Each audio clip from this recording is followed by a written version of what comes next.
Talk about KRS-One. Now, this is a legend in the rap game.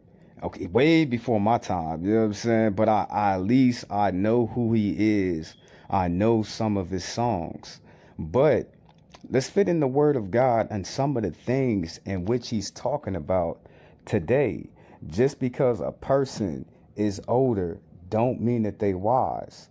From what God said about his word, he said that the younger people are supposed to listen to the elders. It's not no way other around. From what God said in his word, he said the dead know not. What does that mean, Jehoshaphat? The dead people either in hell or either in heaven. This earth and the people on it and the things that we are doing, they don't care about it, family. Why is that? Because they're either in an eternal agony or they're in an eternal peace. So I just listen to some people. Just because some people got fame, just because they got fortune, just because they're in the public spectacle of the eye of the people, it doesn't mean they know what the hell they talking about, family. It just really doesn't mean that. Listen to what brother's saying.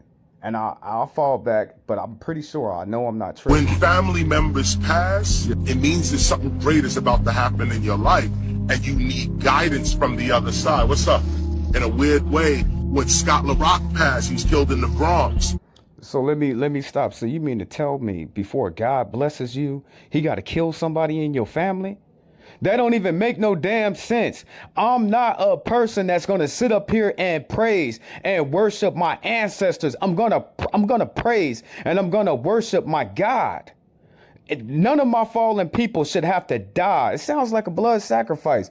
It sounds like some Illuminati type stuff. It sounds like something that they would tell you, oh, well, for you to join the Illuminati, you got to blood sacrifice one of your family members. Come on, family. Come on, family. You have a God in this world and you are judged for the evil and the good that you do in your life. Can't nobody never take that away. God doesn't need for one of your children or your mama or your daddy to die for him to bless you. He gonna bless you no matter what. I don't pray to the dead, family. That's an abomination. That's damn near blaspheming God in the side of his face right there. That's giving into soothsaying, divination, witchcraft. You know what I'm saying? That is all of those things right there, balled up into an idolatry when you sit up there and you praise a man or a woman before you will praise your God. But let's go back. Let's go back. That's when my guidance started. When you have a parent that may go, a brother, a sister, a son, it's painful to deal with. But you have someone on the other side now that you can communicate with. I mean, what a great privilege that is to have someone on the other side that's outside of space and time. Appeal to that person, talk to them, leave his favorite food out, his favorite drink, leave it out. Let him know that he exists. Wow. And you'll see the guidance. It's ancient. Africans been doing this. We never understood that. Now, off the top, family, that's idolatry. Them people back in the days that worship gods made of wood, made of stone, made of silver, made of gold, they would do stuff like that. They would make up some idol, just like the golden calf. They would make some idol and they would bow down to something that was made by man. That's what he's telling people to do. Basically, you know what I'm saying? That's why I say don't nothing ever change in this world, family. Man is not going to change because there's only so much things that man can do in the physical form. He'll always want power. He'll always want control. He'll always want dictatorship over people, places, and things. Control.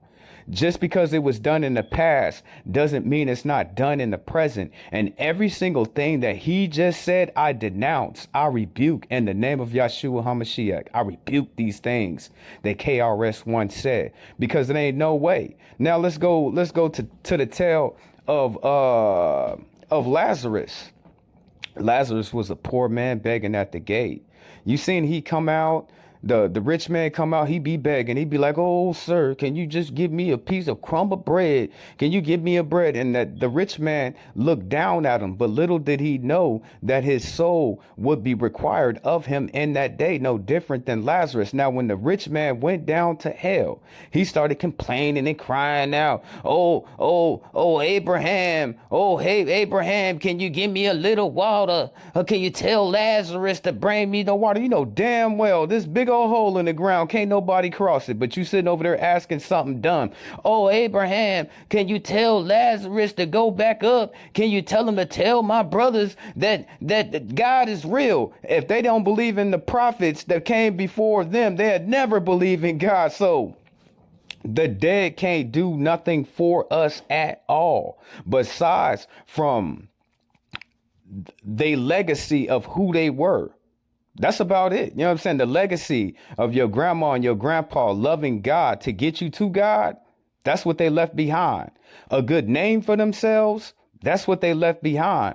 But far as in a man communicating with the dead, that is impossible unless you want to talk to demons, unless you give in to divination, sorcery, witchcraft, voodoo, things like that. Then you'll be talking to demons. But far as in communication between a soul that has died, there is no communication. The dead, God said the dead know not. Why they know not? Because they don't know nothing about what's going on in this earth. They don't care. Okay, what else did the brother say? Ever. That we never understood. My bad. We always knew our ancestors were on the other side. They just wasn't with us physically. And one foot in the spirit, one foot in the material. The only thing that you can do for your ancestors is to sit there and make a better life for yourself and your people.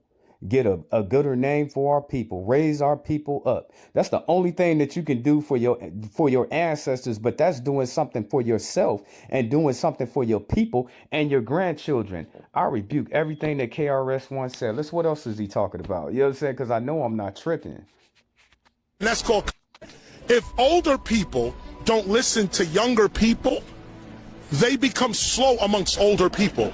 When younger people don't listen to older people, they become slower amongst younger people. If young people would listen to older people, they move faster amongst younger people because you got advanced knowledge. Right. And when older people listen to younger people. Let me stop, family. Off the top, God said that a young person, they should be silent until a certain age, to where when they get wisdom and they get knowledge, then they can speak. A younger person in their 20s, 25, somewhere around there, they really ain't got nothing to tell me because they have not lived life. So how the hell a person that have not lived life, family, a 20-year-old person that's barely coming out of their mama and their daddy house, they never been on their own, they never had to face the world all by themselves, how the hell they gonna tell somebody something? How could they give me knowledge and wisdom and abundance when God sit up there and he said that they should shut up and they shouldn't know, they shouldn't say anything until they hit a certain age? Jehoshaphat, what is that age? Probably around 28, 30. You know what I'm saying? Around like 28, 30. Then they have lived enough to have knowledge and wisdom. What the hell knowledge can a young person give me? And I've been here before that person ever got here. There is nothing new under the sun. So what knowledge can a young person give me that I do not know? That doesn't, what KRS is talking about, it does not make any sense at all. What knowledge can an older person take from a younger person to have them moving faster amongst older people? That doesn't make, you want to talk about computers, you want to talk about technology, you want to talk about policies. We know all these things. It might take us a longer time to grasp the concept of using these things, but far as an older people, we know these things. We just fight because we're stuck in our old ways. We don't want the new. You know what I'm saying? The old was working just fine. What is the old saying? If it's not broke, don't try to fix it. So when KRS sit up here and he tells me that older people need to listen to younger people, that doesn't make any sense at all. It's a reason. God said in his word that in the scriptures that when you become a certain age, you have to embrace your age. You can't be out here trying to look young, act young, sound young. If your butt is 50, your butt is 50. Act like it. You know what I'm saying? Them gray hairs that came on your hair came from time, came from knowledge, came from wisdom, came from situations, came from the learning process of just living. Are all people that's old wise? No, some of them are damn fools. But it's no way, family. It's no way a older person is gonna move faster, and they're old now, family. Their body is worn down by life. How they gonna move faster amongst? Oh, he know a little bit more. It's redundant what he's sitting here talking about. We move faster in the older world because you got new knowledge. So when we listen to each other, we all grow, and that's called culture.